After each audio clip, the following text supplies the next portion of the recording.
Are you looking to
Hello, everybody, and welcome to the Modern Day Podcast. I am your host, Mr.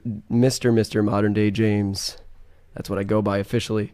Today's podcast is brought to you by Audible. You can get a free audiobook download and 30-day free trial over at audibletrial.com/moderndayjames.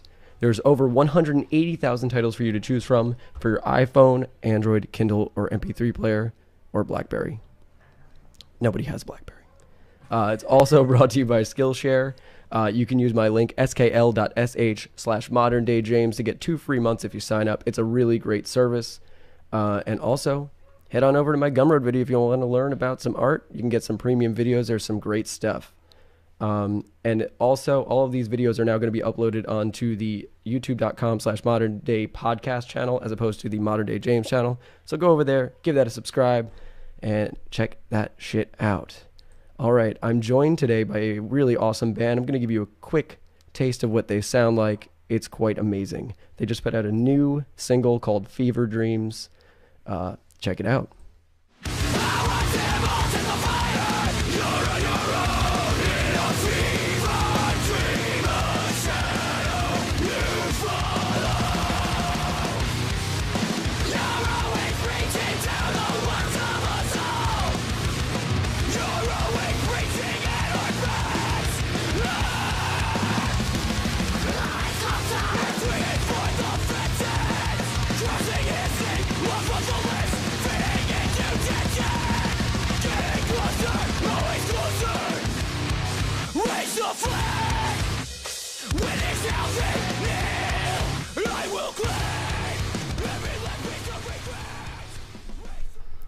All right, everybody. So please welcome my guests, Andrew and Ryan. What's up, dudes? Hello. What's going on? I'm going to do the handshakes. Yeah. We are here. We are not sponsored by Ballast Point, but we are drinking Yep. Ballast Point.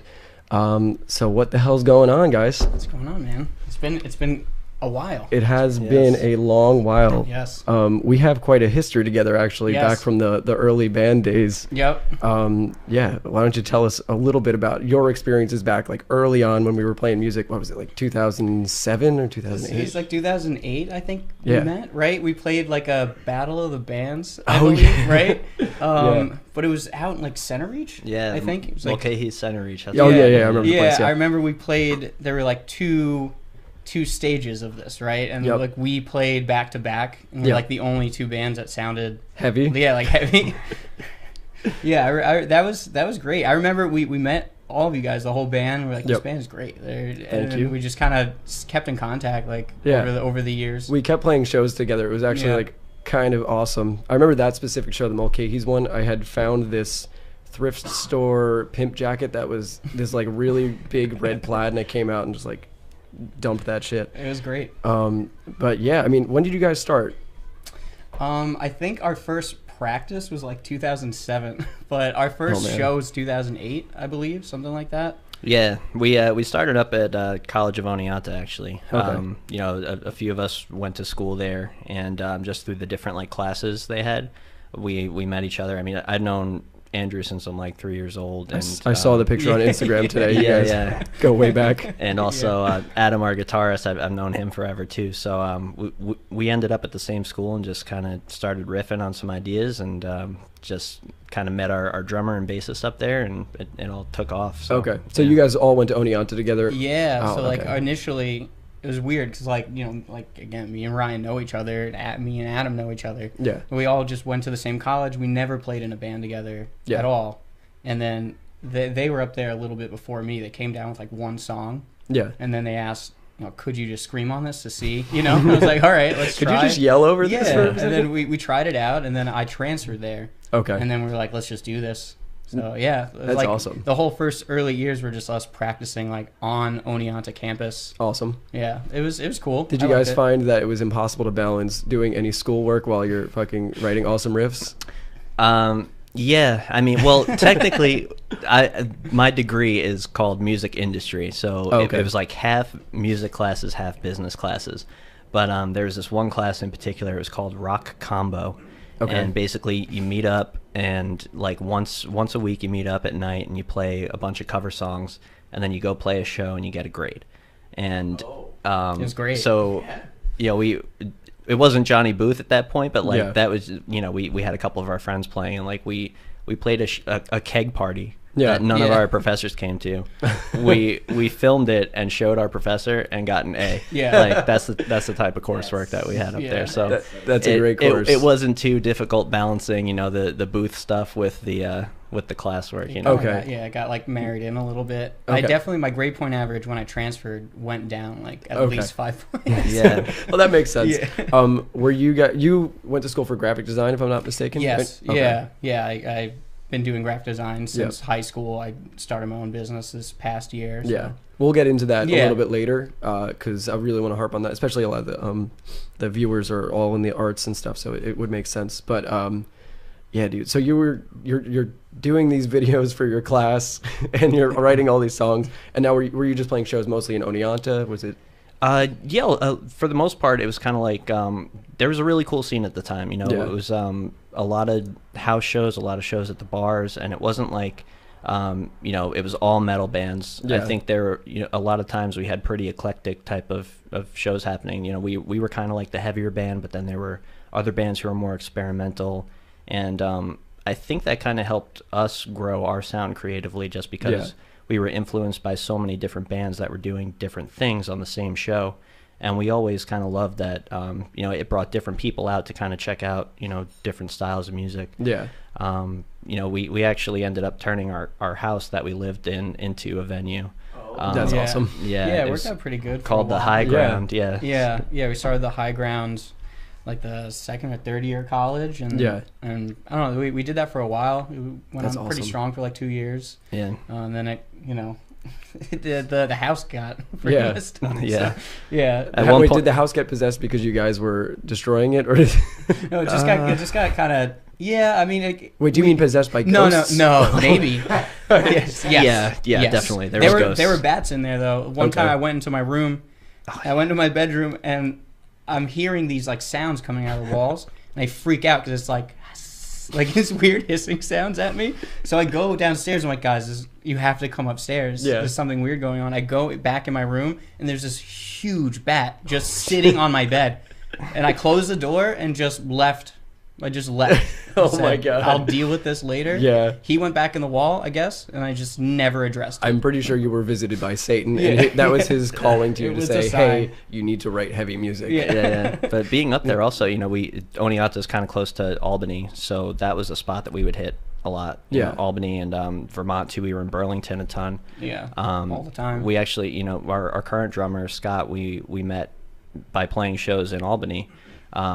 So just kind of hitting that circuit up there, Yeah. and then we were we were pretty lucky that we had this base in Long Island too. Although we all met up at Oneonta, Yeah. we still lived in Long Island, so even on breaks we could get together and practice and Yeah. stuff. So it was pretty seamless. Yeah, that's what I was going to ask, how you guys transitioned back to playing shows on Long Island, because I remember we were playing a lot out there, and Yeah.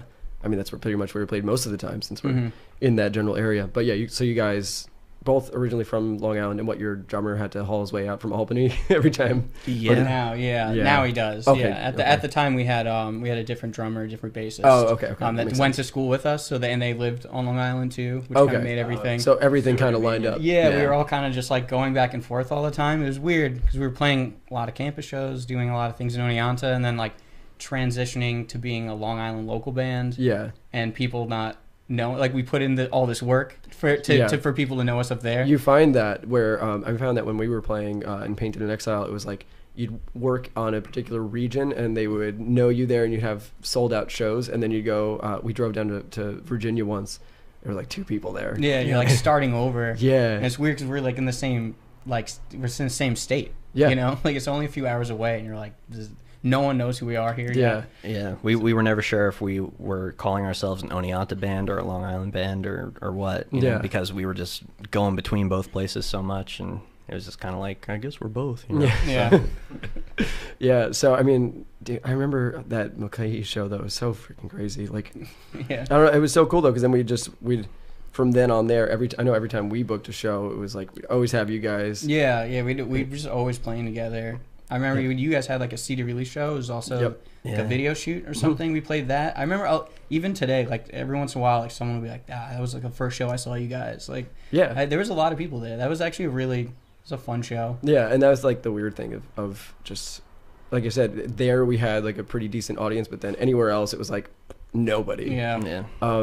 So like when you guys, how has the writing process changed for you guys? Because I mean, when I listen back, it's like a lot of it is super heavy, super driven, but you still have these really awesome technical guitar playing. Like, it doesn't ever feel like, when I listen to you guys, it doesn't ever feel as though you're trying to show off, but there are moments where it really just like shines through that you guys are fucking awesome musicians. Yeah. And I think now is a really good time for you to come back, because I feel like bands of your vein are coming out more and more recently. I think so. Yeah, whereas like in kind of not mid 2000s, but maybe like after 2010, kind of all got into gent for a while. Sure. Mhm. Yeah, I mean, how are you guys gauging the response to the? What's gent? Yeah. Oh. Let's explain that. I think that I'm representing multiple Okay. listeners when I ask that. Yeah, you are representing a lot of people. So as far as I can tell, gent is a genre of music that's entirely based off of Meshuggah, which is one band, and it has gotten so popularized to the point where it kind of sounds like a blend of really poppy Justin Bieber music meets metal. And so it was getting super melodic and super show-offy in terms of the guitar work. But I think real metal is kind of resurging again. I don't know. if you Sure. guys- Yeah, I think there's definitely cycles with this type of stuff. I feel like whenever we put like our music out, we always felt like we either just kind of missed that sound, or or it was on its way back, but it wasn't completely popular. I feel like this Yeah. is the first time we're actually putting music out, and people are like, "Oh, I'm into this sound Yeah. right now," So I'm kind of hoping that it kind of catches the edge, Yeah. I think it's so far the response has been good. We just put that one song out It's awesome. Yeah, thank you. When we first started writing, I think, basically the goal was just like how Dillinger can we possibly be? Yeah, definitely. So we were seeing that band like all the time. Like Miss Machine had just come out at that time, and we were just like obsessed. Okay, we need to go to every show we possibly can. Like Herm drove out to like Kansas City to see them or something. I saw them in Kansas City with AFI. Oh man, that's going way back. Weird show. It was good though. When we started writing, it was basically, it was all in GarageBand. So we were just like programming drums, just making the nuttiest stuff we possibly could. Like, can a human actually play this? We later found out that yes, a human can play it. With some tweaking and like the guitar stuff, it was never really about trying to really show off and be glitzy or anything like that. Because there were so many other bands that we were playing with that could just really do it much better. We knew that we weren't the most technical players. We knew we couldn't play like the fastest, but we were more so just like how energetic can we be? Yeah. How can we capture our sound on recording and also have that represent into a live environment and translate so that you're kind of, when you listen to it on a recording, you're still feeling the same thing when you're going live. So that's kind of how we just started writing the stuff. We were super influenced by Dillinger, like Between the Buried and Me, Mars Volta, just like a whole, different kind of, and I think a lot of that just comes from the different types of music we all listened to at that time. And then as things went on, it was just kind of like, we're listening to different stuff. We're trying to just still keep that feel of like the live environment in all of our music. So, when we find that when you bring that kind of more techie element to it, when you're trying to riff as hard as you can, it's not going to translate as well live. At least for us, for us. I've experienced it as well. Because, Yeah. I think a less wise version of myself would write guitar riffs and it'd be like, how technical or difficult can I make this? As if I'm writing a song for Guitar Hero, not thinking about the You're emotional. thinking about the guitarists. Yeah, exactly. Another guitarist is going to see this and be like, "This is crazy. I want to learn it." But yeah, when we're playing live, like it just sometimes the technical parts are the parts we think we're like, this is gonna get people going, and you start playing it, and you're like, oof. Yeah, like after the second song, we're up there trying to like rock out as hard as we can, and then it's like, oh damn, my wrist is cramping out. Like, how am I gonna finish this set? Yeah. So like I think we toned it down a little bit on as far as how riffy we can be. Yeah. And more so just like how much energy can we put through in this. And sure, the technical stuff is still there, and I think there's moments where it does stand out. And that's kind of where we stop rocking out for like the 2 seconds and just rip a nice riff real quick. Concentrate. Yeah. But when you guys were writing stuff and putting stuff out, man, I was just blown away the whole time. It was like, thank you. Even that Mulcahy show, I remember like before you guys set up, I was like, what is going on? Like Rob showed up like in a suit, like I he just like that. he got off of work or something. I was like, he had like a nice Rob was car our too. vocalist, He's like a nice car and like a nice suit. Yeah. We're like, what's happening? It's like parks his car and gets on stage. And I'm like, why is this guy gonna like reprimand us for being here? Yeah. And then like it broke out into the most nuts music I ever heard. Thank you. And you guys just kept that up. It's sick. It was really funny, specifically with Rob, because he was the vocalist and he looked like this really well put together Italian guy, especially that day because he was working at a bank and he was in a full suit. And he got on stage, and he just has that guttural death metal growl. Yeah. And it's just very Was funny. he wearing his bank name tag on? I think he may have been. But yeah, that was funny as hell. But because I feel like my appreciation for you guys has just magnified as I keep listening, like throughout the years as I'm punching my microphone. Because like I really feel that a lot of the simpler riffs, I mean, even on Fever Dreams, there's that one riff at the end where you're just going, and I'm like, that riff just fucking bangs so hard. And like, that's something that I never really thought of when I used to write, and it's so awesome to listen to. But nowadays, like, I think the big metal bands that I've seen are like Code Orange, Vein, and those, Full of Hell. Yeah, you guys have that same energy, but you can all actually play your instruments too, which is awesome. Like, I'm not sure Code Orange knows what they're doing. No offense, guys. If you want to come on, I'm sorry I offended you. You guys are great. But I just think, I don't know. I think you guys have like the perfect sound especially for right now. Yeah. Yeah, that's Thanks, awesome. man. Yeah, I feel like that's the first time that's ever worked out for us. Yeah, I can't wait. I want to talk more about the writing process a little bit. How has that changed from when you guys used to jam probably more together as a band. Sure, yeah. That, I mean, it was always kind of like a mixed bag, you know, because they always, like Ryan and especially Adam would always like get a bunch of guitar ideas, like call them like song skeletons, and then we definitely had a lot more of like in-person stuff going on. Now, you know, because our current drummer Scott, he lives in Albany, so that process is pretty much the whole process now, you know. But we'll send him songs, and he'll completely learn them. Well, next time we go there, he knows it, so it's really just refining. Again, just trying to make sure everything translates live. I think that's definitely been the biggest part. And at least when we get together, I feel like we've always had this idea of like the album we want to write and like the types of songs we want to write. And every album, you're like, is it that? No. You know, you're like, it's not that album. And this is obviously, each one hopefully just gets closer. I think this is definitely like the closest we've gotten to like song structure and things like that. I think that was the biggest thing for us. You always want to write heavy riff after heavy riff, and if you listen back to like our earliest stuff, it's a little bit of a riff salad, you know, where you're just trying to be heavy and angry, and we didn't really think too much of like reoccurring parts, you know. That's something that comes with time, for sure. You know, I think the writing process is still kind of the same but different. You know, it's typically either Adam or I were tracking something in GarageBand or now Logic or whatever, programming the drums for our first riff or two, and then we kind of bring it to practice. Usually, you know, on Long Island, it's the three of us and our bassist Nick, and we'll just kind of bat it around a little bit. Like sometimes Adam will have the riff, and he'll just hand me the guitar and say, "What's the next part, Ryan?" You know, and then I'll just try and do it, and we'll build off that.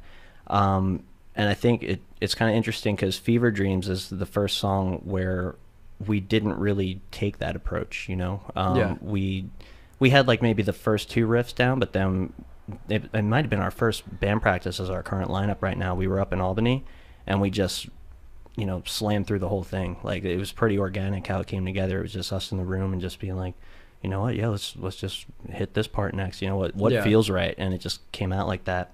And lyrically, I think it's changed a lot too. It used to be, you know, Herman just, you know, my weird thoughts. Like I just have a notebook I'd always be writing. I've seen it going the whole way. Yes, you have. But you know, now it's more of like a collaborative effort. Yeah, everything's a lot more collaborative. I think we're all more receptive to each other's. You know, like there's a lot of parts where like, you know, Ryan wrote. There's a song on this upcoming album that I was in Hawaii, and Ryan and Adam sent me like almost a complete song, like a complete musically and like half vocals, where Ryan like screamed, half the song. And I was like, all right, this is great. Like this is cool. And I just wrote like he did the my other job half for with me. them. Yeah, I wrote the other half with him and Adam, and it was great. You know, there's a lot more of that. I think when we were younger, you get like territorial over certain things. You're like, I'm the guitarist, I'm the vocalist. Like this has to be my input, my ideas. And I think just getting used to the idea that it's a group effort. We kind of like we rise and fall together. If the song sounds like crap, it doesn't really matter who wrote it. It's crap. Like, you know. Sure. So just being open to each other and typically, you know, Herman will have an idea as far as like what type of message he wants to convey in the song overall, and then you know, you'll bring a bunch of lyrics to the table, and we'll just kind of bat it around and just build something together. I think, you know, some of the ideas for the vocal parts even come from the riffs and everything. You know, like patterns and because we'll write like ideas. And I'll have like a whole list of stuff, and then we'll form it to the song. Awesome. You know, so it's just like a bunch of random ideas.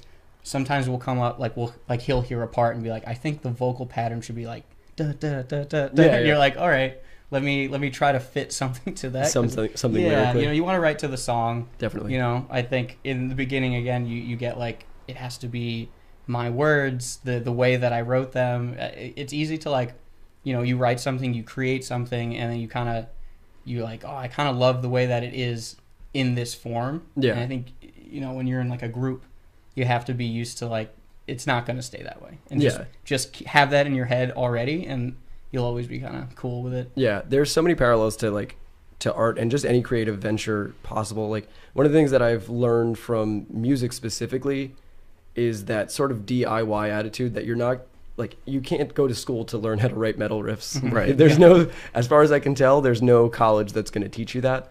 And so much. School of Rock. Oh, the the School of Rock. There's no school of Dillinger escape plan as far as I can tell. And I think so much of that essence of writing music comes from just repeating and studying people that are better than you. And I think definitely. that's something that I've noticed since I've been teaching art, is that people are often afraid to take that step, but it's so crucial. Like, what was your thought process, or not maybe the thought process, but like the procedure for studying other musicians? Because I know I used to just sit with headphones and I'd like dissect, or I'd do cover songs. Definitely. I feel like same with visual art or doing stuff like this, like, you're only as good as your references. Yeah. You know, I think the people you listen to, the things that you're referencing are like huge. Yeah. You know, how do you know if you want to write a great song and you don't know what, you know, other people are putting out that people think are great, like, how are you going to match up to that, you know? Yeah.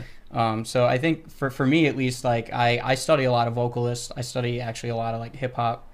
You know, writing stuff like this, you're almost like a percussion instrument for parts of it. You know, you're screaming. Yeah. Like the words and all those things matter, but it has to go with the song in the same way that, you know, a lot of rap songs do. So I used to listen to a lot of like Mos Def, honestly. Like before we wrote like Connections, I was just like Mos Def and Pantera, like back to back all the time. Awesome. Yeah.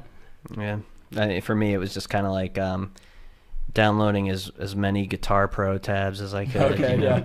I was, you know, when I started playing, basically I grew up on Hendrix and Beatles and stuff, you know, so that was like kind of the foundation for me just even learning about music in the first place. Then, like, you know, one day Metallica came along and I was like, oh my God, you can actually like play this instrument? Like, you know, so I just tried to learn as much Metallica as I could. And then from there, I just, you know, seeing all these other guitarists just really like, you know, I was trying to learn Dream Theater stuff. Like, I don't think I ever did, but, you know, just like trying to rip like 2 or 3 licks and just like get better that way. You know, so just a lot of just like watching live DVDs of just dudes who shred hard, you know, and just trying to learn more about the instrument like that. And I don't think our stuff sounds anything like that, but still having the knowledge of where that can come from can kind of translate into what we're doing now. So yeah, I mean, and all that stuff comes out in the way that you think or the way that you write a song, even if it's subconscious, it's always there. But I think it's like the distinction I always make is writing and learning something like music theory, which might be the study of how music works, is so completely different. Yeah. You know, one of them is just a tool to help you do the other one. Mm-hmm. And not to bring it back to art, because I just always do that, but like, it's the same idea where we learn all these concepts like perspective, all the fundamental skills, and you just have to like channel that into to produce something of like real energy and emotion. Yeah, exactly. Like, those are just tools, you know, like you could know all those things, but that doesn't mean you can produce something that is aesthetically pleasing or something that, you know, is listenable. Yeah. You know, I think at the end of the day, we've always kind of been more of like an emotional band than like a technical band, you know? So like, even like Adam, our other guitarist, like, he's completely self-taught, and he does a lot of riffs, you know, he writes a lot of the riffs too. So I think when it comes down to it, we always tell each other, like, but does it sound good? Like, like it's technically good, but does it sound good? Yeah, exactly. People, you know, that's the most important thing. We've probably scrapped an entire album's worth of songs. Yeah. More easily. Yeah. You know, we had an EP we were supposed to put out. Yeah, we had a full EP like demoed and ready to go, and then we were just like, nah. Yeah, just and then deleted it. It's painful. Deleted it. And then because it was too technical. I just don't think the songs were there, you know. Okay. And then after we scrapped that, we wrote Connections, which is our first full length album, and you know, it's awesome. Thank you. Welcome. Yeah, I think, you know, we kind of needed to throw that stuff out in order to get to the next step, but it's funny, like, you know, some of the songs that we scrapped back then we're starting to try to rework into our stuff now, you know. Like, what is that riff from that song? Like, 8 years ago? A nice revival. Yeah, sometimes at the time you're like, oh, this is just not going to work, this crap. But then, you know, you can kind of find that headspace again later where you remember, oh, that's why I wrote it, that's why it worked, you know. So I think, so we're trying to salvage some of that stuff and what we're doing next. Yeah, scrap it for parts. Into the old riff junkyard. You know? I've also found that if you hold on to something for too long, there's no way you'll ever release it, because it has this like time span where, if say I wrote it like a year and a half ago, I just won't relate to it anymore. I need to just throw it away. Yeah. No, we get that for sure. Yeah.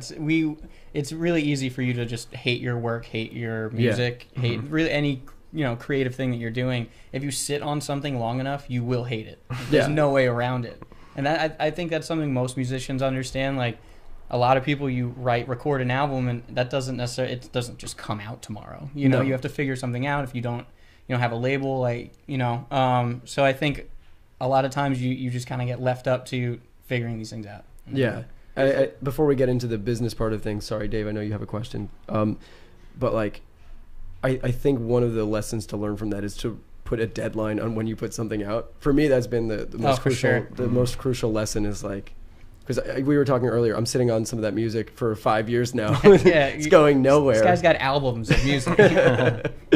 You just have to give yourself like some sort of deadline. Be like, okay, at that date, it's going out at whatever spot it is. Yeah, same. Yeah. All right, Dave, what were you about to say? Sorry. Well, I was just gonna ask, does what you're describing right now, does that ever happen with you, James, with visual art? All the time. Where you make something and you're just like, I spent hours doing this, but it sucks and it hurts, but I'm gonna throw it in the garbage. I throw so much stuff in the garbage. There's so much stuff, and then there's also like, there's certain things with visual art where I'll do like certain exercises that are kind of similar to doing scales. So I'll just have papers and papers of garbage, and I'll just throw them out immediately as soon as I'm done. And then maybe I'll work harder on something, think it's good, and then tomorrow morning I'm like, that's the worst thing ever. Nobody should see it.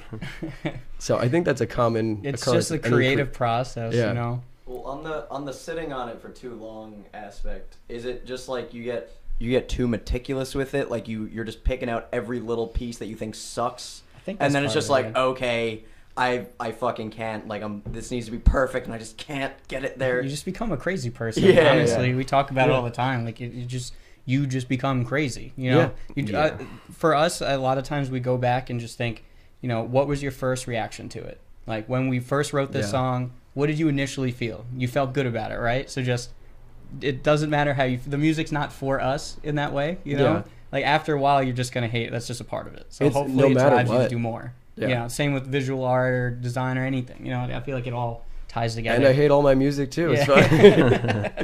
It's fine. it's all under that vein of just like, the creative process requires you to be so self-critical, I feel like. For sure. That at a certain point you're just not going to like it, and you just have to accept that and just spew it out into the world and see how people take it. Yeah, it's like what other people's opinions matter in this. Yeah. In this venture. Yeah, I think at a certain point you're no longer objective about it, so you just have to see what other people say. Yeah, definitely. If you've listened to something or looked at it for months, there's no way you're going to feel objective about it. Way too much bias. Yeah. Yeah.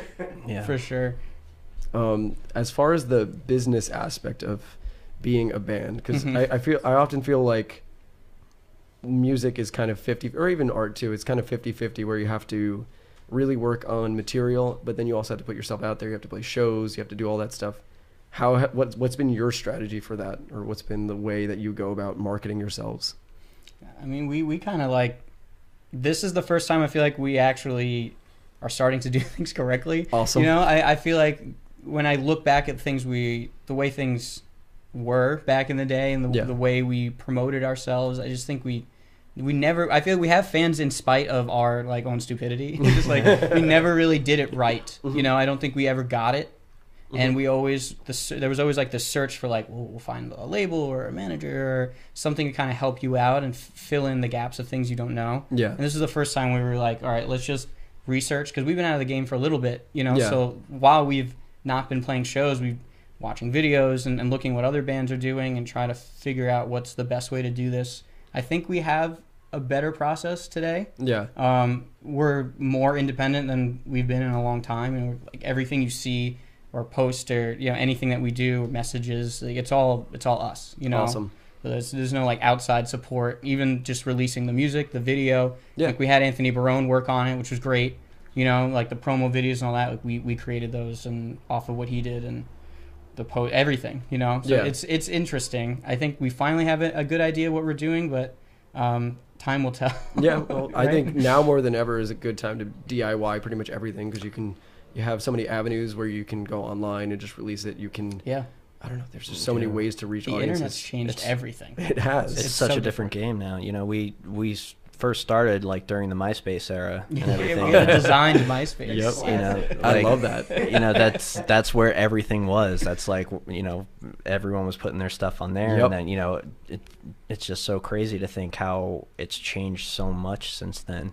Yeah. And you know, you can find someone who's doing it great at that time. You know, maybe we hired the best MySpace guy there is, but then, like, as far as like sustainability, is that person going to be able to do that for us when we get into this new era? You know, where it's all like putting ads out there and stuff like that, like Getting that Skillshare sponsorship. yeah, it's you know, it's like there's just so much, like, I just feel like it's crazy now. It's you just know? a lot to keep track of too. You have Yeah. to be like savvy in different ways you didn't Yep. used to be. Like we started recently running like YouTube ads for Yeah. the first time, but it's just like me in my house. Like, all right, like I think I know how to do this. Yeah. You know, I've never run like campaigns. Like I work in a similar industry, you know, but it's a lot of it's like us teaching ourselves how Yeah. to do this, like how to run ads, what to target, like how these platforms really work.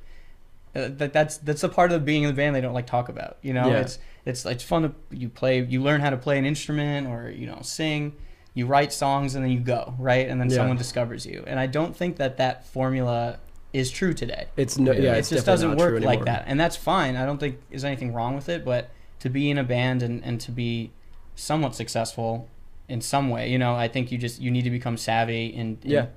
a lot of different things. You know, I think the fact that I'm a designer and Adam's a designer definitely helps. Like you Yeah. see our social media posts and things like they're trying to be a little more, you know, neat and stuff. That's definitely an asset. Yeah. You know, like some of us work in marketing and things, so it just helps.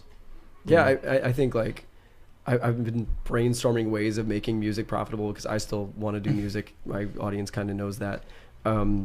I even do live streams on art. It would be cool to do a live stream while writing music, or Mhm. there's so many different ways Yeah, nowadays that definitely. you can get your name out there. The podcast is one of them. Yep. Mhm. We're doing a giant advertisement right now Yes. by having you here. Yeah, it's so cool. I think a lesson I've learned also is trying to be as creative about the marketing process as you are about writing your music. For sure. And it's a ton of fun afterward. Like it's become a ton of fun for me at least. Yeah. Yeah, definitely. It's fun to learn. It's Yeah. fun to do. It's really, I think, just seeing the response from it. Like if you're just doing the process and it's not working, that's frustrating. Yeah. But like, That's a good point. but like if you're like, you know, you feel like you're putting all this effort into something and learning. You Yeah. know, a lot for us is learning, and then once you put things out there and people start responding positively, you're like, oh, this part is Yeah. fun too. Yeah, You know? exactly. I think that's been the biggest thing that we've kind of learned recently. Awesome. Just kind of staying back and watching, Yeah. listening. Very important question is, what is the craziest live show experience you guys have had? Oof. Hmm. That's difficult. I mean, there's a lot of different ones that I guess come to mind. Depends Okay. on what you mean by crazy. Well, I mean, I'm picturing violent. I'm picturing like someone getting hurt, some sort of accident. There's one where Are you thinking of the one that I'm thinking of? maybe is it the one where we played in the record place in like Pittsfield, and I was at the time felt it was a good idea to destroy a mic stand Mm-hmm. during mid show, and I just kept whacking this thing like on the floor as hard as I could, and like the two parts separated. And when I swung it down, it just flew into some kid's face. And I didn't realize it, so I kept just going. And everyone around me just stopped, and they're staring.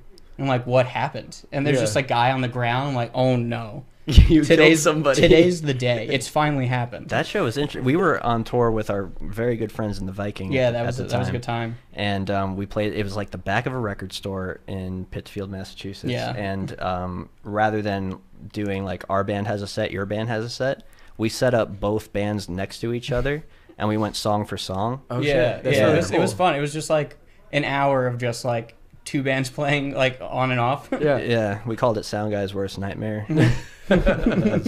And then Herman like stabbed a kid. So. Yeah, so, yeah. Then I He was hurt- okay. He Then was I okay. then I hurt someone. Yeah, he was fine. Also, How many deaths were there? yeah, several Yeah. several deaths. That wasn't the one that I was thinking of, though. Which one? I was thinking of the one at the High Ground, where She Rides was playing.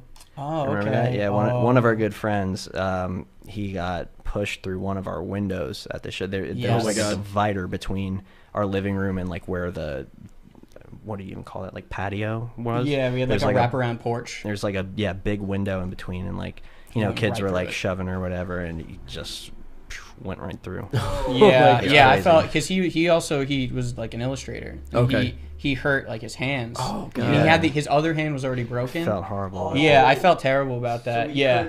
you just couldn't. even Yeah, do it like anything out of it that. affected Oh. him. Like that day affected him. You ruined his life. Yeah, no, No. he's a great. And you know what? He did the Connections album art. Yeah, Oh, no he did, way. He did Yeah, our album he- art. so he doesn't hate us then. Sam Carlson art. The shout out to Sam Carlson. Yeah, Sam shout out to Carlson. Sam It's our Carlson. guy. Thanks. But yeah, that's probably the craziest Yeah, that was pretty show crazy. experience that I can remember. The Yeah. Jamboree Poor was guy. cool. Jamboree was fun. We played Jamboree as like just a big festival. That was like our first like festival experience. Yeah. That was just crazy. Just there's a lot of people there, and it was like, I don't know, dealing with the whole politics of like bigger bands. We never Yeah. really dealt with that before, you know, in that way. I remember we got there and everyone was like, Are you like a laminate band? We're like, nah, I don't know what that means. We're Like, not a laminate band. What does that mean? And everyone's like, you can't set up merch here. Oh, Like this is for no. like laminate bands. Yeah. We're like, Whoa. we're not.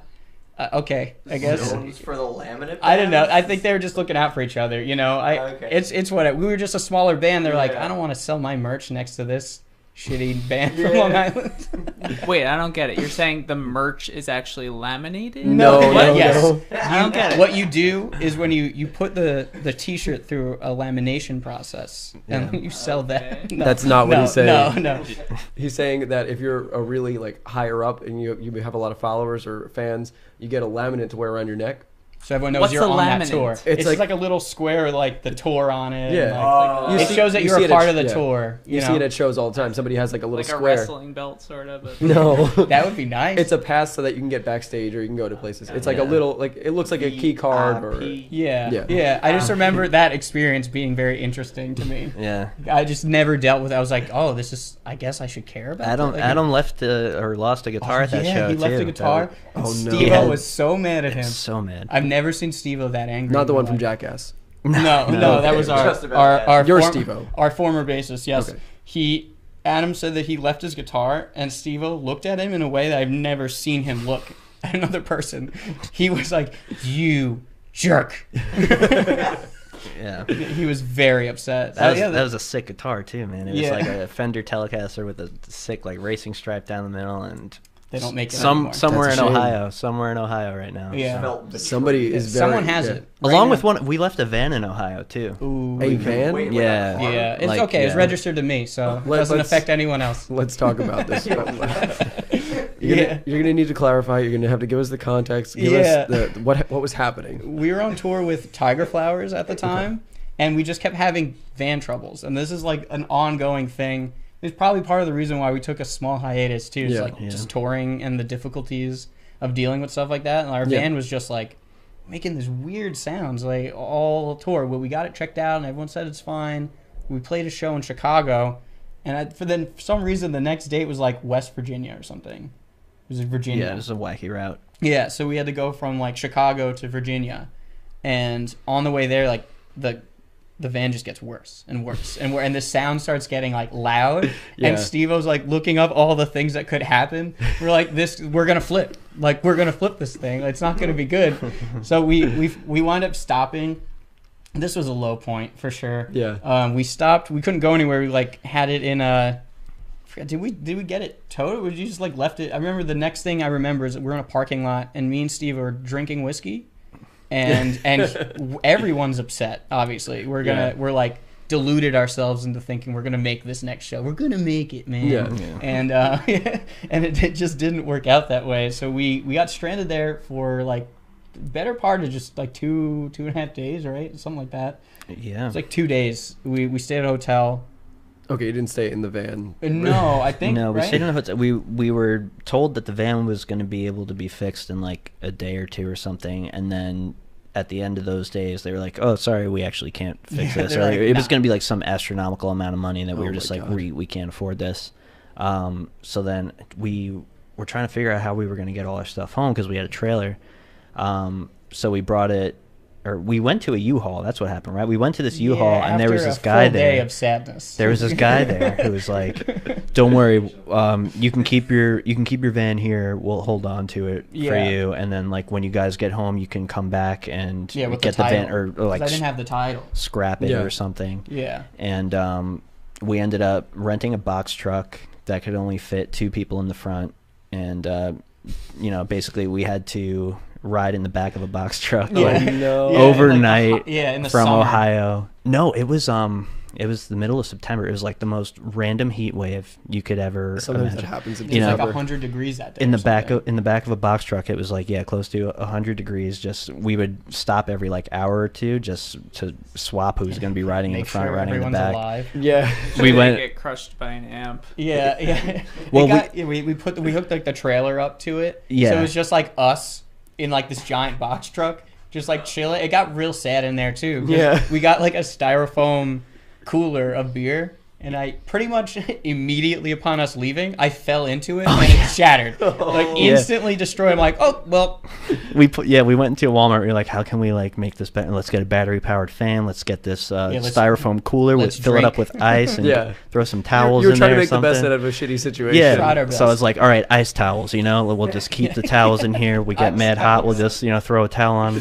I'll be sick. my God. And then Herman, like 5 minutes into the ride, just smashes the whole thing. God damn it, Destroyed Herman. it It's like, instantly. oh right. Well, Yeah. we got this fan. At least the batteries run out of the See, fan. that's It's one of like- the struggles of playing music. That was a rough one. One of the ones Yeah, why so- one of the reasons I've been apprehensive of like really investing a lot of time into it is because the logical conclusion, at least in the mid stages, is that you're going to be trapped in a van, driving around the country, and the rest of the country.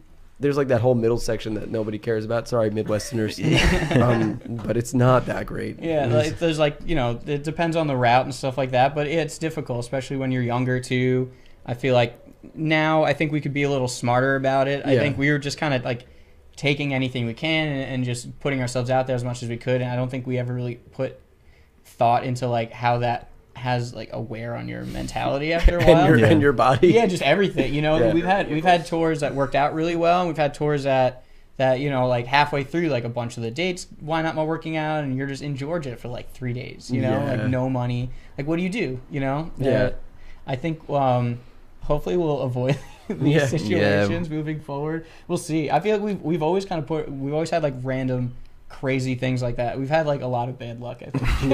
Especially early on. Like, that's not even the first, because we left that van there when we left. Like we were like, all right, and we never went back. Never got it. Yeah. Or no, so- you tried to get in touch with I the guy. tried He and just he ghosted disappeared. us. So I'm not going Oh, back to well, that state. he's I'm not really gonna- sorry. yeah. I'm not going. He back. probably just scrapped it. Maybe. Kept the cash. It's possible. I think you need the title too. So I mean, he could have. I don't know. whatever. You don't know what's going on. Maybe in he Ohio. holds Yeah, it I as a don't know. trophy, and he's like, "Look at he's what like, I got for free." I got this. Yeah, because we had another van like died out on us too, like Yep. upstate New York. That thing just like bled out on the side of the highway. Oh no! It was really oil? sad. Yeah, Oil like leaking out everything, everywhere on the just highway? everything, Yeah. just all of the fluids. Oh, All of the guts I of just the car, just the watched intestines. it die in front of me. That van was special. Because we used to, whoever we stayed with on tour, we would like take a family photo from their Oh house. yeah, I don't know And why I did this. We It's a just thing I did. kind of sneak a family photo just to remember the good times of their Yeah. family, and so we kept all the photos in the van, and we figured, when it was time to scrap that van, all the family photos went with it. So Yeah, I remember know- being so mad about it too. I was like, you got to get those photos. Those are no, memories. when we made They're a, cherished. Yeah, Yeah. they made it an executive decision without me. it's got to go down yeah, with the van. down with So the ship. How So- many would you estimate were in that? It wasn't van? too bad. It was like the whole like top of the driver. the side, visor, the whole thing that visor. you pull the visor Oh. down. Yeah, like and the it's whole just like, visor. It wasn't like this our thing where families were there. there's a bunch of families Yeah, there. I thought it was like a pile up in the No, back, no. like a box. Or No, something. we weren't Yeah. that. Cause it wasn't like every house. There was some where we were like, this guy's not gonna be cool about it. Let's not do this. Not Yeah. here. Not this. Yeah, one. it was people that we were like close with for the Yeah, most people part. we knew and stuff. I'd be like, oh yeah, I just got a picture of you as a child, like mud wrestling. Well, I have to say, aside from stealing, family photos and destroying cars, there is some positive that came out of this. It seems like, one, there's really awesome music. Two, you guys have learned.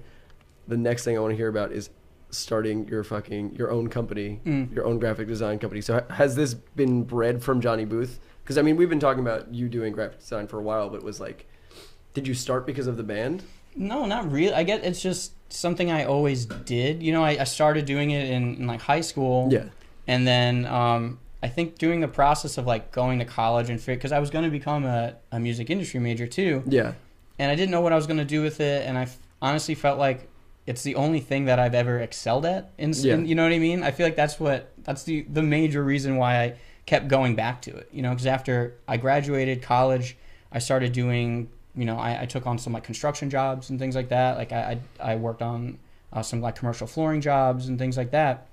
I wasn't really pursuing it for some reason. And I was like, this is the thing that I excel at. I owe it to myself and to just go all into this. So then after that, that's what I've been doing. Just try to go all in as much as I possibly can. Yeah. Now, did you do the album artwork for Bronze Age? Or that was Adam. Oh, okay. Yeah. So like a lot of the stuff you see now. So right now, since I started the business, honestly, a lot of stuff has been falling to Adam, and he's been awesome about, you know, like taking on a lot of those projects. But there's a lot of back and forth between me and him. Like we'll send ideas back and forth to each other. Just the fact that there's two of us is amazing. I think that's a big asset for us. Yeah. Because we both work in the same industry. So everything you see is either me or him. Yeah. Or a combination of the two. Or there's always a discussion back and forth between us, regardless.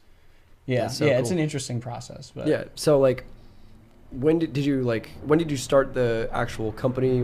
I've seen you, like, you sent me some of the work that you've been doing. Shut up, Carr. Yeah. I mean, seriously, we're trying to run a podcast here. Jesus Christ. Sorry. How is that process like? Did you have to go through I don't know if you've done it, but like the incorporation and all that stuff? No, so I'm actually, for right now, I'm just a sole proprietorship. Learning the ins and outs of that has been it's very difficult. A journey. I'm actually I'm in a networking group right now, which it's all like millennials, called the Unicorn Networking group, and they help me out a lot. Also, my mom has her own business. My girlfriend has her own business. Shout out to mom. Yeah.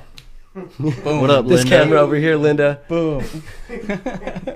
But yeah, I think just having them around me, and like I said, my mother and my girlfriend, they both have their own businesses too. Yeah. Learning that process is like working on and in your business, especially with this. It's definitely interesting. Yeah. You know, having to do the design work, but also sell the design work and you know, do the ads for your company and try to stay relevant and everything. You know, just it's all me right now. Yep. Which is fun. I like it. I don't have a boss. That's cool. Not having a boss is wonderful. Yes. It kind of feels a lot like I think there's that similar mentality though of like kind of having to hustle to get yourself out there, like. I don't know, pushing to get your work out. It feels like being in a band almost, especially there's definitely like overlap in mentality, and there's parts of my day where I'm like, all right, I'm gonna spend 2 hours on Johnny Booth stuff today. Yeah, you know, like it's a part of my schedule now. Yeah, I'm definitely a lot more regimented than I've ever been because it forces me to like I said, I have to be all in on this. I really feel like it's this or bust right now. Yeah. So I think with that mentality, I'm just constantly, you know, spending all the time doing design work that, you know, for profit, and then just working on the business, finding the right tools, I think was a big thing for me. It took me a while. Yeah. You know, like I started the company 9-10 months ago, so it's still early on. But initially I just wanted to get stuff up, you know, so like my portfolio isn't exactly where I want it to be still. No one's ever is. Yeah, exactly. You know, it's always going to be a work in progress. What sort of clients do you have? So it's interesting. So I come from, I worked at a lot of agencies, like marketing agencies, like SEO, marketing. That the last agency was all lawyers and doctors, pretty much. Like, so you were like making ads for doctors? Sure, but I also mostly just like web work. Like I design like custom websites for doctors, for lawyers, for any business professionals. They focus specifically on law. Now I do pretty much anything I can get my hands on. You know, I still do have a lot of like medical clients, but I have like a restaurant I'm working with right now. There was like a gym, I did some stuff for it, and then I have a lot of clients that are marketing companies that don't have in-house designers. So what they do is they'll just freelance out to freelancers. You know, so I know a lot of people in that industry just from working at agencies. So people who went and started their own businesses. They need a designer and they don't want the overhead of having like a full-time employee. So I do that for multiple companies. Awesome. So yeah, I know a lot of other designers that they have more like one-on-one clients. Yeah. I'm trying to build that up as I do this because because I think that's the key, for being sustainable. But a big part of my business is also servicing marketing people who like sell websites and things like that, but they don't have all the infrastructure to create that site. So I kind of facilitate a lot of that. So if you're trying to get a website done for a business, I will probably be your designer and you won't know it. I work for that company, you just don't know. All right, we're going to take a quick commercial break because we've actually just about crossed an hour. Oh, no. Yeah, we've been going for an hour. And then we have two guests over here that are sitting on the couch very patiently. That's Hi. Dave and Clamps. Thank you for being so patient. They're the most patient people. Also, we've realized that we've hit a brick wall of not being able to open these beers. Oh, wait, I got it. Oh, all right. Well, we're going to go to the commercial break anyway, Okay, and then let's we will do do it. this. All right, guys. Here's a commercial. Hey, everybody. Just want to let you know that today's podcast is brought to you by Audible. For the listeners of the Modern Day Podcast, Audible is offering a free audiobook download with a free 30-day trial to give you the opportunity to check out their service. I personally recommend Man in the High Castle. It's a great book by the legendary Philip K. Dick. He is an epic science fiction writer. So yeah, check out their service. You can head to audibletrial.com/moderndayjames. This episode's also brought to you by Skillshare. You can use my link, skl.sh/moderndayjames. You're going to get 2 free months when you sign up using that. I personally recommend Marco Bucci's Plein Air Painting course. That website is just really amazing if you want to learn any other skills. And the Modern Day James YouTube channel is not working out for you, then head over there. This episode's also brought to you by me, Modern Day James, and my Gumroad videos. You can head over to gumroad.com/moderndayjames. There's a plethora of videos on there. Most of them are focused on characters and posing, but there are some environment sketching videos on there as well. We also have a bunch of bundle packs that you can download if you want to buy a bunch at a time. And just so you know, if you want to watch these back, all of these videos will be uploaded onto youtube.com/moderndaypodcast. That's going to be the new home for all of the podcast videos, so just head over there and give them a watch if you want. Or if you don't want to watch on YouTube, you can listen to them on iTunes and Spotify just by heading over to either of those services and typing in Modern Day Podcast. All right, guys. With that being said, thank you very much, and let's get back to the interview. Take care, everybody. All right, everybody. That was a quick commercial break. We're going to hear from our good friends, Dave and Andrew. Oh, wait, what camera are they on? Oh, they're on camera 6. There they are. What's up? They were sitting very patiently over on the side. Look, we're working this out where we have so many people, new cameras. It's okay. Don't worry about it. So my good friend Dave has been hard at work making a board game, and I want to talk to him about it. Yeah. Herman, your head is a little bit in this camera. Oh, no. Clamps, could you move that camera a little bit? Sorry, we had to readjust the camera. How could Or actually, you know what? How could you do this to me? If you shift it to your left. I'm sorry that we would. You guys don't want it. You don't want to see this. Yeah, like We- over there and then Yeah, no. probably You more. actually lift the camera up and move it over. No, lift Like a- and oh, go I to your see, left. yeah. And now turn it towards And Dave. turn it. So- Hey, this is called Behind the scenes. behind the scenes. Unsubscribed. Oh no.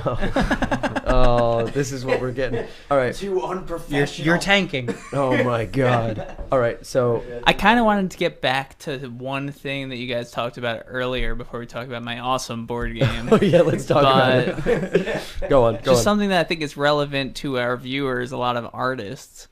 When you were talking about writing Fever Dream, what kind of came up was what were the two ways of writing music. One is it kind of just flows out of you, and that's what happened with Fever Dream, and it's a great song. I listened to it, by the way, before I came here, and it's awesome. Oh, thank you. Especially the ending, which I was just rocking out super hard. But anyway, and then you were talking about other songs where you're like really trying to like come up with the structure. It takes a long time. You're messing around with it, and then you get a product at the end.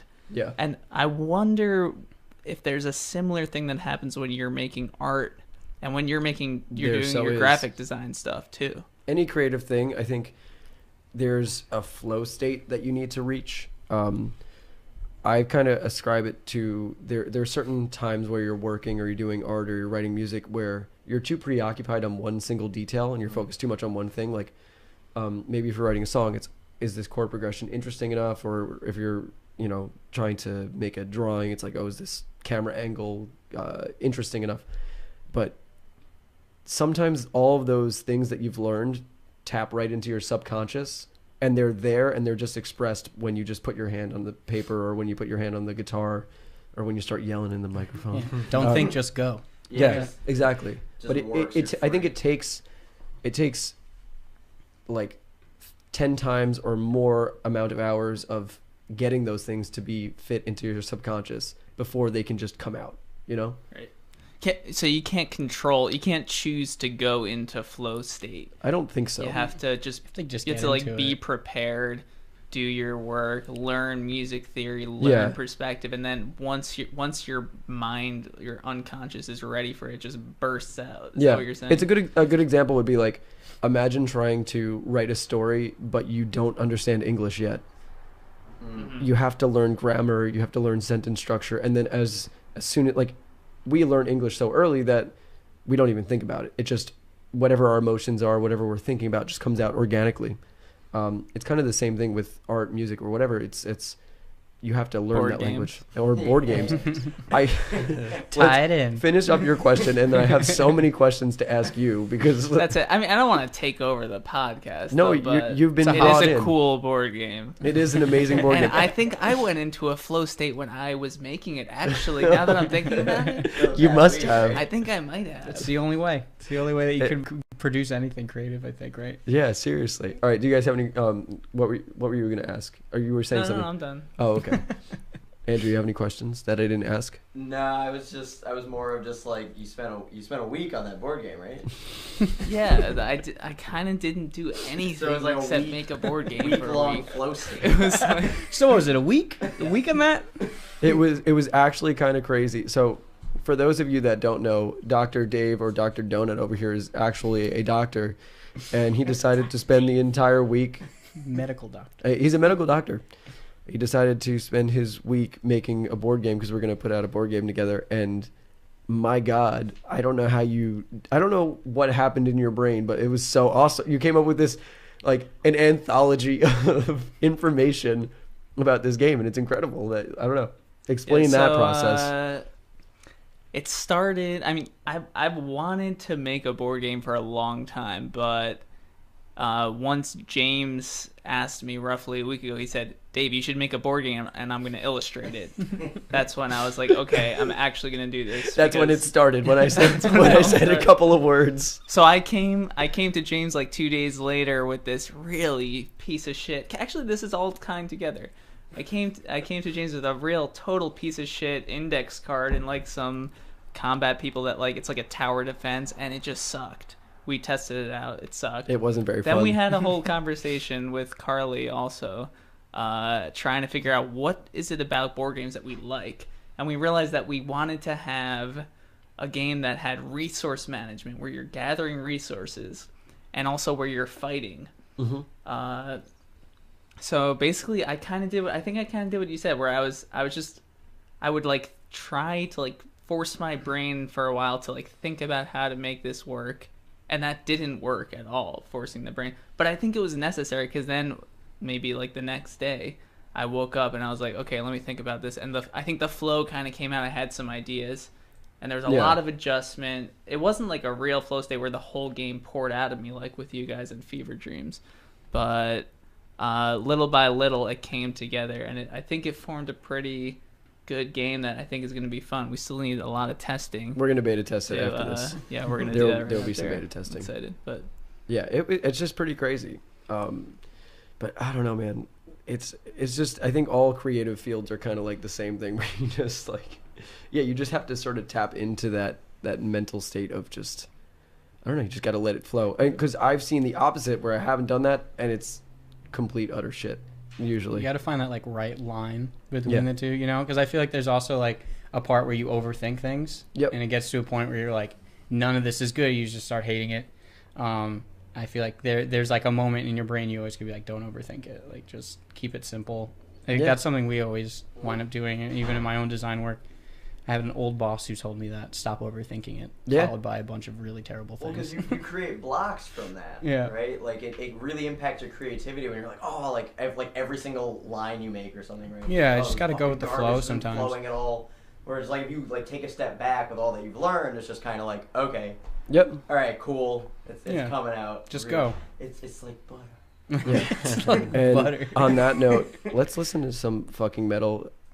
Dave's request. Dave said he wanted to hear the end of Fever Dreams. I played you guys a little bit of the intro to Fever Dreams earlier.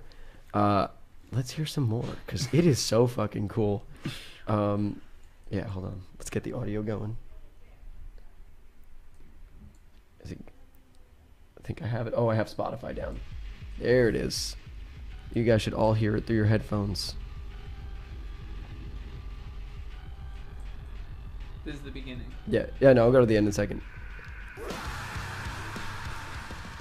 All right, let me go skip to the end.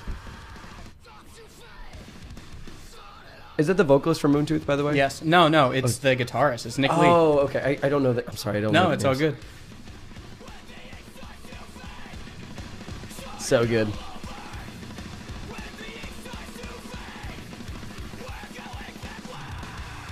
This is the riff I was talking about. Yeah, that's fucking hard. Thanks, man.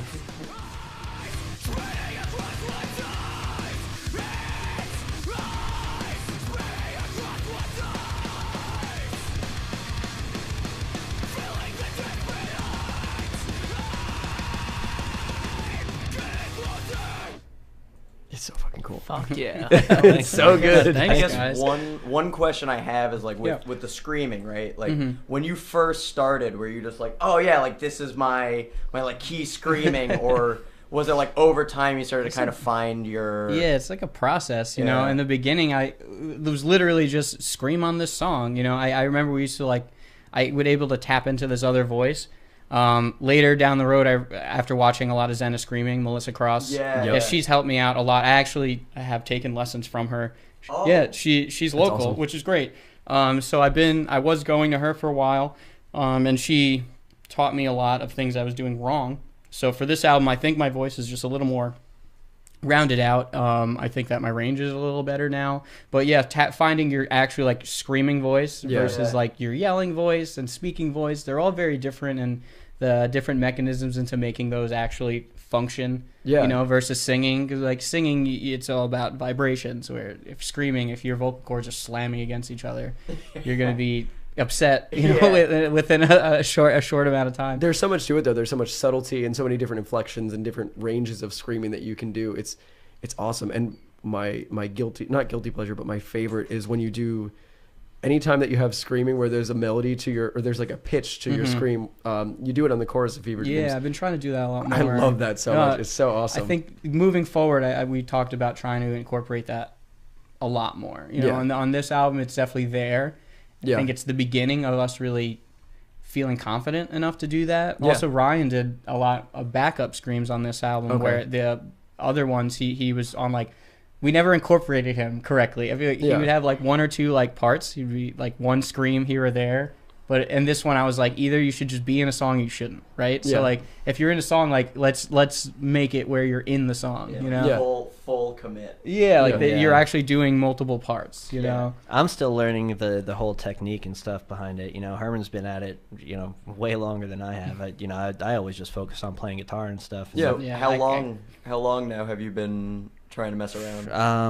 I don't know. Probably when we first started writing this record, a couple of years ago. I just like started 2, 3? Yeah, you know, Yeah, but- this is kind of a so, newer like, thing. You know, I started watching the DVD and stuff, and Yeah. it's still, you know, trying to click. Sometimes I can get it, and then sometimes like that DVD is legendary. Yeah, it's Where fantastic. the voice is going. you know. Well, yeah, it's hard. Like I remember seeing. I mean, I haven't really tried myself, but just watching some videos. Like there was a guy. I don't remember his name, but he was like going up and like having people just like do their screams on like lines getting into shows. I And for the remember that people video. who could really scream, he was like, "All right, how long you been doing this?" One dude was like, "All right, 9 years." Another guy said like That was 14 Jared years. Dean's. Jared Dean's. Yeah, and then like Yeah. the final one was like 22. So it's like they were going for so long. Yeah. Wait, say Yeah. the name one more time. It's either Jared Dean's or Dines. I don't remember. Yeah. I think it's that. Lexi No, sent me I've seen the video. video, so I know. But the Zen of Screaming is a legendary Yes, video. it's the reason why I know like how to do what I do, and Yeah. you know, Melissa Cross has kind of pioneered that whole, you know, she's like the mother of metal, you know. Like, It's so like, 'cause weird. anytime like there's any bigger band in metal that like they have screaming and they had an issue, you know, and they got bigger or something like that, that's where they send them. They send them to Melissa Cross, you know. Like a lot of the artists that I love all went with her, you know, like especially like Keith Buckley. Yep. There's a huge, you can hear the difference You in can his hear the voice. difference, Like when he starts going to her and they put out Gutter Phenomenon, you're like, everything clicks for that guy. And Also, that's, it's awesome. He His just vocals, gets better. Yeah, I was about to say his vocals have They just only gotten get better. infinitely better. It's crazy. It's, you know, how do you compete with this? Yeah, and it's so weird because it's a very strange thing to be like, oh, I'm just gonna go practice screaming later. Yeah, it's a little, because I don't do that all the time, you know. I feel I can't like practice. I have an apartment, you know, like I have neighbors. I have neighbors. They're gonna guys. think there's like a murder going on. Or Yeah, something. they're not gonna understand or like it, even if they did. So, Oh no, that's just Andrew. Don't worry, he's just don't screaming. worry. Don't worry. Jackie That's just how he Jackie won't like it. expresses. Yeah, Jackie won't like it very much. She's gonna Yeah. get upset. But yeah, we do have a practice space. I could go there more often. We've talked about me just like going there and screaming to the songs a little more. I just doing the vocal exercises almost every day, and understanding them, the mechanisms of that. She's made me understand the human vocal cords more than anyone. It's not something I was really interested in growing up, you know. Yeah. She made me interested in it. So How did you meet her? So my girlfriend bought me a lesson for like my birthday. Oh shit. Yeah, and then Awesome. I went there and she's an awesome person. I can't talk about it too much. I think I've been working with her on a project with design, which it's been awesome. But I speak to her regularly, and she mentors me and gives me advice and stuff. You know, what's great about her is that she cares. Yeah. She cares about her students. She cares about the music in general, and she just cares about the scene overall. Yeah. I Does think she like metal? Yeah, it's crazy. Yeah, but she like you could give her a song, she'll like pick up all the nuances. That's how you know someone likes metal. Yeah. Is they're like, oh, this has more of like a deathcore vibe, and it's got, you know, like when people know the subgenres, you're like, That's all how right, you know, you get it, you know. I think for me, I know somebody that's gone to Melissa Cross or has studied from those videos when I can distinctly hear all the words that they're saying when they're screaming. Because every time I tell people I listen to metal, the first thing is, oh, but you can't hear what they're saying. How do you like it? And I'm like, well, you're listening to bad metal. You gotta listen to better metal. Yeah. Yeah, there's everyone enunciates differently, you know. Yeah. But I think you gain an ear for it, right? I feel like when I was younger, I didn't. We listened to bands with screaming it, like Dillinger. When they first showed it to me, I'm like, "What is this?" Like, I don't know if I like it or if I don't like it. I hated Dillinger at first, and now they're my favorite band. Yeah, they're amazing. They're a huge influence. It definitely took me quite a while to get into screaming. Like I first heard screaming, I think, with like Page 99, and they're like they were the most aggressive for me for a very long time. They're very aggressive. But yeah, I think it took me like 5 years of just like on and off listening to finally be like, okay. Mm-hmm. Yeah, okay, you like then, gain an ear. Yeah, you know? And then it's just kind of like unfolded heavily from there, and I've just gone for like just more and more hardcore streams. Yeah. Yeah, I'm still struggling a little bit with appreciating the pig squeal. Oh no. Yeah, I feel like that was a fad that kind of died out too. Nobody appreciates the pig I feel like that was a thing for a long time. Wait, I think some of our viewers might not know what that is. Can someone please demonstrate? Something like that. Pretty good. That happens. That's a great one. When you get that high pitch in there too. There you something go. like that. Yeah, I've been in the YouTube business for long enough. I actually started a music channel in 2007. Oh. And YouTube back then was all, if you looked up metal, it was just all people doing pig squeals and trying to teach you how to do it. I kid you not, there was just thousands of them. Yeah, that was a thing for a long time. It was terrible. There's ebbs and flows. There's always, you know, fads, but I feel like there's certain aspects of metal music that stays true underlining everything. Yeah. I think if you just try to stick to those, it'll be fine. Yeah, I think nowadays what I've noticed with music, kind of all around, is there's a lot more hip hop influence in everything, and everything has become more down tempo and a little bit darker For sure. Yeah, I agree with that assessment. Like you listen to hip hop, you listen to everything, and it's like more focused on atonal. There's not a lot of melody. I think there's less separation with like musical genres. You know, I feel like genres used to matter a lot more. Yeah. And location, like where you're from. Yeah. That used to matter a lot even more. a decade ago. Yeah, that doesn't matter at all anymore. Yeah. You know, like so there's more overlap just because everyone a lot of people listen to a lot of different genres. You know, so you see a lot of people who love hip hop and they like this. You know, so I think that there's a huge parallel between these the two musics that I don't think a lot of people really saw. And that's something we've always talked about is the parallel between like hip hop and metal and specifically hardcore. hip hop and metal are very there's so much similarity because so much of it is focused on the percussiveness of the vocals, which you already mentioned, and it's a lot about the message of what you're saying, and it's a lot about just like being raw and being, for lack of a better word, just aggressive. Because I don't know, I listen to Run the Jewels, they're like my favorite hip hop, and like some of their stuff is just aggressive at times. Yeah. And the same qualities that I like about metal, I just hear it in them, and I'm like, okay, it was just a very seamless transition for me. Yeah. The fan bases are a lot of it's like just super groove oriented. I think in both genres, you know. It's like, definitely. How hard can you bop to this? Yeah, you know? yeah. Like, can you do this to it? Yeah. Then it's good. Yeah, you know, it's the same stuff, and the fans I think are all kind of overlapped now. Yeah, these things just matter less. That's kind of just comes with the internet and the way everything's changed. Yeah, I think it's positive. It is. I think the internet does two things. It makes it makes music somewhat ubiquitous in that it's all kind of blending together and sort of like one thing, but then it will make standouts that are. There will be certain bands that really just do it right, and it'll blend just the right elements together, and they'll really stand out. Yeah. So there's like maybe 10,000 Meshuggah copies or whatever there is. There will be a bunch of them, and nobody will care about them because they just are a carbon copy of another band. But then that one band will just stick out, and I don't know. Yeah, I think it's more about individuals now. Yeah. Like an individual band. It's not like, oh, like rock music is selling right now. You know, it's like, oh, well, this one rock band is good. That doesn't mean if you sound like them, it's going to work out for you. Yeah. You know? You have to just sound like having like your own thing. You have to sound like Greta Van Fleet. Yeah.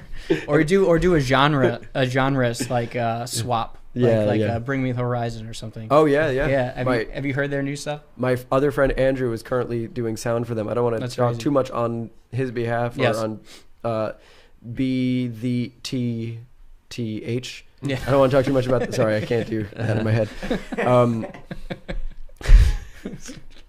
But yeah, they've like completely changed genres. Yeah, they like changed genre. I mean, it's kind of genius, honestly. It is. What was it before? It was sort of like this deathcore, or not deathcore, maybe like metalcore, post-hardcore. You know, like a post-hardcore band. You know, they're digestible, but they had heavy parts. And then like the last two songs that I heard, they were like a pop band. Yes. Oh, yes. yeah, I think you showed me them. The term nowadays is called butt rock, I just heard. That's butt rock. What? I don't know where the butt comes from in this, but you know. But no, actually you know. Oh, okay, yes. No, that confuses me. It does confuse me. But that is the term for that sort of band. They're called butt rock. And guess the ass is shaking me. Yeah, a whole new world. I have no idea. It's a whole new world out there. It is a whole new world out there. With what you were saying before about the kind of like blending like between like hip hop and metal, there's a dude Antoine that my buddy Lucas showed me. Like we actually went to one of his shows, and he actually he'll have hardcore bands open up for him. That's awesome. And then he'll just like kill it. And I like the mixing. I like it's when really shows cool. aren't just one genre. I think that's been like a trend for a really long time. Is like, oh, these bands sound together, put them all together, and it makes sense. I'm not arguing with that logic. You're going for entertainment. I get it. And you're getting a lot of people who are in the same stuff together. But I just think some genres do have more of an overlap. Like you can have a bunch of bands that don't sound alike at all, and it still somehow makes sense. You just have to be kind of smart about it. It's the vibe, right? Yeah. It's the vibe you're putting out. Exactly. Yeah. Like Antoine, like he's hip hop, like I think more like on the trap side, but like he's got a hard vibe, so people go wild, right? Yeah. And so with the hardcore bands opening up for him, like he's getting that energy. True. Like, he You wants. inject that into the room. One of the coolest crossovers I saw was Do you guys know the band Bad Rabbits? Oh yeah, Sure. yeah, Yeah, they're Bad Rabbits. fantastic band. So good, really amazing R&B. They clearly have some heavier influences. If you hear some of their songs, there's like Oh, definitely. a lot of heavy influence there. But Bad Rabbits and Misery Signals went on a tour together, which is like That's sick. one's metalcore, one's R&B, and it was just such a great show. I saw it; it was amazing. Yeah, it sounds And- awesome. Yeah, and it's like you wouldn't expect those two bands to ever play a show together, but it's perfect, perfect blend. That's awesome. Um, Well, with Bad Rabbits, the dude who I forgot his name, but his voice is so wild. He was amazing. he was in a metal band originally, right? I don't know if he was in a metal band, but they did a lot of metal covers. Oh, I And see. they did a lot of Deftones covers, which Deftones, by the way, one of my favorite bands. Yeah, Hell yeah. fantastic. Definitely a big influence too. Yeah. Oh, yeah, This yeah. has been around forever. I mean, it's hard to not be influenced Yeah. by a band like that, I think. They're a band that has changed a lot, but still feels like the same band. Like, when you listen to Bring Me the Horizon, it's a different band. Yes. It's just, they lost all of their identity. They were just like, well, this is what's popular, this is what's popular. They swapped it. They did a wife swap. Yeah, they changed their identities. I just feel like it's going to work. Yeah, they're killing it. I you know? feel like it's going to work, though. Like, It works. Are they just geniuses? Maybe.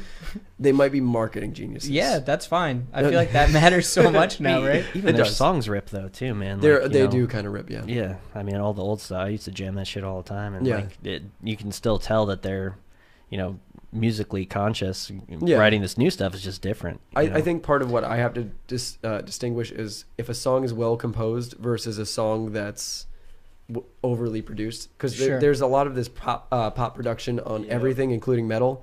Yeah. And Yes. It's overproduced. overproduced. Yeah. And you do have to distinguish that from metal or from the song writing itself. Mhm. So when I listen to Bring Me the Horizon, I'm like, well, this recording is so annoying. He doesn't sing that perfectly. He's Yeah. not. Right, He doesn't yeah. hit every single That's note. not you, bro. Yeah, that's not actually you. That is a robot singing that. But I do have to acknowledge that the composition of that song is really nice. Yeah, they know what they're doing. Yeah. It's smart, I think. Yeah. For what they couldn't get any bigger, I think, in that genre. No, It's exactly. like Metallica. Yeah. When they decided to incorporate like country, Yeah. they got so big with metal, like they hit a ceiling. There's nowhere else Yep. to go. You might as well just like incorporate something else. Yeah, just you know? dabble in other genres. Yeah, like screw it. Why not? You know? That is one of the Country, though, I don't that know. is one of the issues of metal is that there is often that ceiling, but it's also what makes it great. yeah. It's also what makes it great. That's what I think is so Hey, bro. cool about like some of like I don't know. I became a huge fan of Full of Hell, and they really like their noise. Mhm. I think they've like started to veer a little away from that, but at least the past few shows I've gone to, like they'll have like a little section for just like noise, and that's that's like getting into the whole like Yeah. atonal bit, right? Yeah, yeah. You can either like maybe mix in like I guess country, right, or you can be like, okay, I guess I'm gonna explore more, I guess like the contemporary atonal aspect. Mhm. Yeah. Yeah. So I have a question. Are you guys considered metalcore? Because I normally hate that terminology because it always refers to bands like Killswitch, Mhm. Or like which I like Trivium or Killswitch, something yeah. like that. but to me that doesn't sound like hardcore at all. It just sounds like whatever that is. You guys actually feel like a hardcore band, but there's still some awesome metal riffs in there. Yeah, I feel like I guess I don't know. I can't speak for Ryan how he looks at it, but I guess I look at ourselves as like a post-hardcore band. Okay. When I think post-hardcore, I think like Norma Jean, like Yeah. Botch, Chariot. Those are the Botch, yeah. bands that really brought us together. Yeah. So I kind of look at us that way. I do feel like if you're into metal, a lot of people tend to look at us as kind of more of a hardcore band. Yeah. And people who are like really into hardcore look at us more as a metal band. Okay. Yeah. I feel like we're like We can't win. loved and hated by Yeah.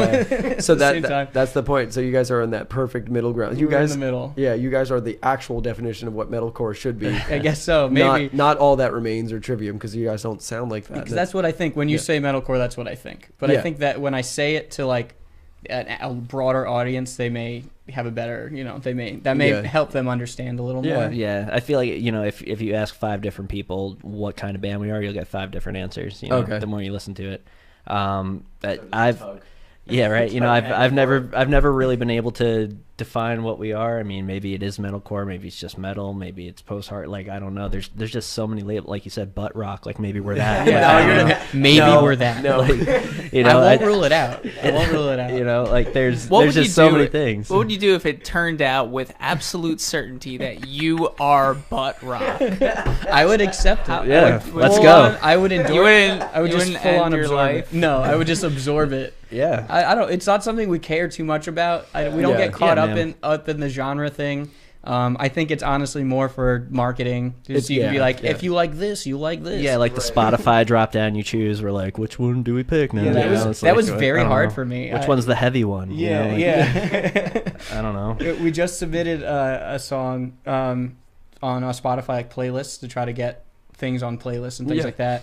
And they ask you all these questions about your music, and the whole time you're like, I don't know. I don't. It's like, oh, cultural influences is like East Asian. Yeah, it sounds like you're Christian. culture I'm like, appropriating. I don't know.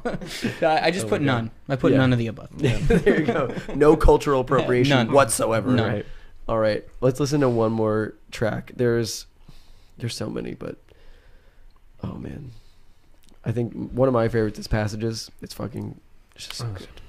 That was a single too. Classic. Yeah, Was it? that was a single as well. Yeah, we released that on Ryan's Rock Show, right? Was that the?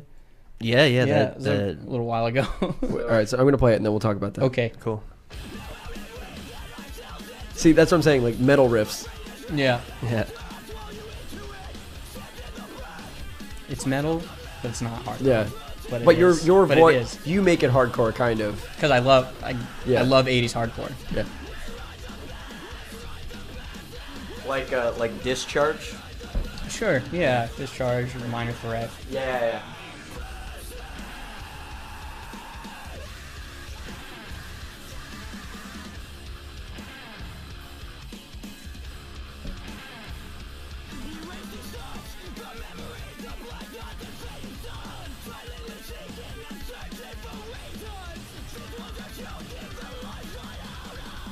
It's so fucking good. I won't lie. Now that I listen to you guys and I listen back to my own music and I'm embarrassed. I'm like, No way, man. You guys are insane. man, no, it's just like I feel like there's this factor in music that I can't describe, and it's like a cool factor. Okay. Where all right, so I'll like Dimmu Borgir is the opposite of cool factor. So it's like it's so nerdy, and it almost feels like you're listening to Lord of the Rings, right? Yeah, for it's sure. like Lord of the Rings is great, it's amazing, Yeah. but it's not cool. No one's like, oh, I'm listening like. Or maybe even whatever is like a more obscure version of Lord of the Rings. No one's gonna Like to- Frodo core or yeah, something. yeah. So like, I so would love that to be a thing. so you're listening to Dimmu Borgir, and they're like this super nerdy. Like it doesn't feel cool. Hmm. And I listen back to my music, and I'm like, it's not cool. Like maybe you'll like it because of the guitarist, but I listen to you, and I don't know what it is about it. It might be your vocals, it might be the guitar riffs, but it's just. I don't know, it's just so cool. Something about it, like, and That's awesome. it comes out in the energy of the music. It comes out in the live performance too. Like when I've seen you guys play, it's just there's just so much energy, and I think that might be the difference. I see it with the band like Every Time I Die as well. Mhm. Yeah. No, I get it. Yeah. I think there is like a factor to that. I think this Is that type of conscious? genre. Is that conscious? You think? I don't think so. I think we try not to get too caught up in like how we're supposed to come off and stuff. Yeah. And just try to just go with what we're doing. You know, I think we've definitely fallen into the trap of overthinking things, and Yeah. this time around it's just like just go. Just, So you guys, you're telling me you're just naturally cool. yeah, yeah. Well, hey, it's never really worked for us, so I Yeah. don't know. Like, Yeah. if we do have the cool factor, I hope more people I love it. start hearing it. Yeah. Well, that's part of it. I mean, for me, I'm just like, I'm of the mindset that you guys have music that's better than most metal bands out there. Like, you're currently my favorite metal band, Thank you Thank so you. much. Thank you. which is why I wanted you to be the first metal band. I think just more people need to hear it. I think that's the only, It's just getting it out there. It's Yeah. been difficult in the past. I think Yeah. for us, like we were signed to a smaller label for a while. We've Yeah. never been on like any bigger thing, and I think we used to get really caught up in us having control over everything and doing everything ourselves. So like all the videos before this, like we did them. You Yeah. know, like we edited them. Some of like the No Signal, like we shot that whole thing. That's a great video. Adam put that whole thing together. It's been kind of crazy. That's such a journey. cool video. Anybody that's listening should go watch that at some point. You guys set that all up with the TVs everywhere. Yeah, It's yeah. so Me and badass. Adam I went to like this place called Unique. I don't know why I leaned into it. Unique. Unique. To put Yeah, the unique. emphasis. Unique. One of a yeah, kind. it was a like thrift store, and I was like, I need all of the TVs that you guys have, and they took us to like this section, and everyone there thought we were freaking crazy. Oh my you know, God. because we were just buying like 10 old TVs. Like I'm gonna pull up the pieces of video. crap. I'm gonna pull up the video for people to see. Yes. Yeah. So that whole thing, we put that whole video together. I mean, Adam came up with a lot of the visuals. Oh, I pulled up the wrong screen.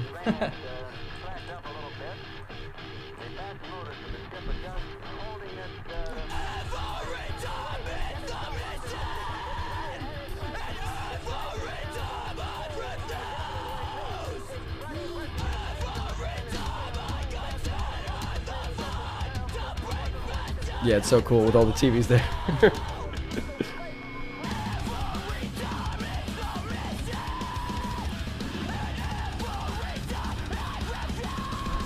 It's kind of got like a Gorillaz look to it. Yeah. The silhouettes. Yeah, it's like this is one of those songs that we heard so many times that we hated it. I think. Really? Oh, I love yeah. this song. It's because we filmed it too. Like, Yeah. Yeah. How long did it take to film? like a full day. I think. Okay. Yeah. I think we filmed like a full day of it, in our space. Like Yeah, in our rehearsal spot. a in lot of Massapequa. the things that you see us post, or it's either like it was, you know, we were living together for a while, so it was either at that house, at our practice space, or like in my apartment. You know, it's all Yeah. everything we do is very intimate into Yeah. our real lives. Yeah. So I think that it's a good thing. I think, you know, I think that's cool. But it's also part of the reason why we don't have like a crazy amount of reach, you know, because it's just us. So Yeah. if you follow us, it's kind of a glimpse into our real lives, you know, like what we're doing, Yeah. and it's kind of crazy. But I don't know, I like it, you know. I think it's fun. Yeah. I just love it. I think you guys, like I said, you guys are better than most of the metal that's out there nowadays. Thank you. And that fucking video, like, so you went to the store and you got all those TVs. Yeah, we bought all those TVs. We rented a camera from this place in the city. Yeah. We rented like it's the same one you have, right? Yeah, the So- Canon 5D Mark II. Yeah. So Cool. we rented that camera, and we had like a friend. I think Andy actually helped us a little bit. Yeah, our buddies yeah. Andy and Ryan Sadis. They Yeah. Oh, I they, know like, Ryan. Yeah. I recorded with Ryan. Yeah, Oh, so cool. they helped us. Like, they actually came in one day Yeah. and filmed with us, like some of the shots of us playing in the room, Yeah. and then all like the solo shots, silhouettes. Adam filmed pretty much all of those, and then we filmed Adam. So it was Okay. just like a day of us just filming each other, like rocking out in front of a TV in the Yeah. dark. That's awesome. I mean, it's the DIY mentality, and it came out so cool. It's fucking awesome. Yeah, even the song title, No Signal, like it was a working title for a while, and then Yeah. while we were filming that video, there's that scene at the end where I'm turning the TVs off. Yeah. And like one of the TVs says like no signal on it, so it's a shitty TV. and we were like, let's just Awesome. name the song No Signal, like just That's great. from recording the video. So a Oh, lot of that's the awesome. songs turn into stuff like that. They're all working titles, and then the song titles kind of sometimes just come. Yeah. Like we'll have the working titles all the way through like the recording till we're almost done. I think And that's then it's usually what like, happens. yeah, and then it's just like, Yeah. please name this not this song. Some of them are bad. yeah, we got some bad ones. That's Yeah, what happened with sometimes. Revitalized, actually. Yeah. Oh, yeah. Because it was song 4 Revitalized. That was the file on the computer. Oh, Because I fixed okay. it up. I made it a better song. Nice. And then I made it a better song. well, it was a shitty song, and I made it a not shitty song. Well, a less shitty song, maybe. And yeah, that's how that worked. That's how that worked out. I thought that title made a lot of sense for you guys too at the time. So it worked out really It well. did end up working out really Yeah. well with like what was going on with the band, but yeah, it was just like it just was a work. Like I had the file on my computer for a full year and a half. It was just song 4 Revitalized, and that was it. That's funny. And then I just topped off the song 4 part of it. Yeah, it's crazy how things like that work out Yeah. when you're doing like band stuff. Yeah, man. All right, I want to ask Dave a little bit about the board game because Yes. he's been waiting Let's so go back. patiently. I'm so sorry. I'm sorry we cut you I off. tangent all over The here. anticipation. Yeah, we I built up hype. We should have I'll talk a little bit, but we should have a full podcast on a it? long podcast, like a full podcast once it's actually done. Oh, That's a good point. I do want to talk about it a little bit just to tease it out there to the Sure. world Yeah, because I'm really excited about it because it's awesome. So tell me, what was the thought process? So, well, you know what I had in mind when I was designing it? I had in mind that one time, like 3 or 4 years ago, that me, you, James, and your brother Bill. I am James. Yeah, just pointing that out. Sir. James. We decided to literally combine the board games Risk and Yep. Settlers of Catan. Yeah. So we had Risk pieces on the board that would walk around and destroy people's roads and settlements and so forth. It didn't really work that well. It kind of worked, but it was too easy to win. You just had to like hang out in the back and just like get strong. So now I'm not saying that this game is at all a combination of Catan and Risk, but it does have both the element of resource management and combat. Yeah. So, but the coolest part about it, and this might not quite come across when I talk about it, you have to see it, but it's the way that the 3 combat units balance each other out in a sort of rock, paper, scissors way. So I won't go into the detail because I think it's you need to see it visually, but Yeah. but they're designed organically by what their range of attack is, their strength, and their hit points are. They organically turn out to be in a rock, paper, scissors way. And you can upgrade them, so you can upgrade the mage to an ice mage or a wizard, and they get other abilities like freezing. Is there a people. skill tree that we can Yeah, there's upgrade a our skill stuff? tree. Oh There's my a God. skill tree. And you have He to just like... says it, it's just like, There's a skill Yes. tree. Yes, It's there is. there. Yes. And there are resources on the board that you have to bring workers to and build mines on the resources to get them. And you have to have a worker on the mine, but you have to guard that worker because you just spent all those resources on that mine, and anyone else can just come by, another player can come by, kill your worker, put their worker on that mine that you just built, and just start mining your own resources. oh my God. And so you really have to defend what you're doing. And the goal of the game, I think, we're like 90% sure that this should be the only goal. We might have like multiple ways you can win, but you have to kill all the other kings, which are like hiding in the back behind some walls in a castle. Would And you steal that from chess? I kind of was thinking. That's what I was thinking. Yeah, That's would you kind steal of- that? You ripping off chess? What's chess? I've never heard of it. You're sounding like Greta Van Fleet. Like, who's Led Zeppelin? I never heard of them. Calling you out, guys. Sorry.